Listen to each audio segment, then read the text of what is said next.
Oi, gente bonita do canal, tudo bem com vocês? Vamos a mais um antes e depois? Hoje será a vez da clássica novela Sétimo Sentido.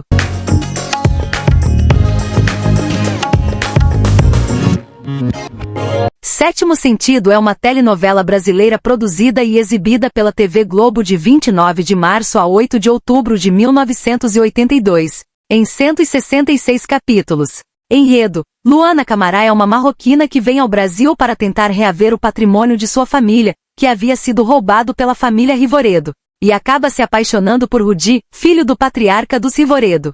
Por ser casado com a possessiva Helenice, o envolvimento dos dois torna-se conturbado e Luana resolve se afastar dele e voltar para o Marrocos.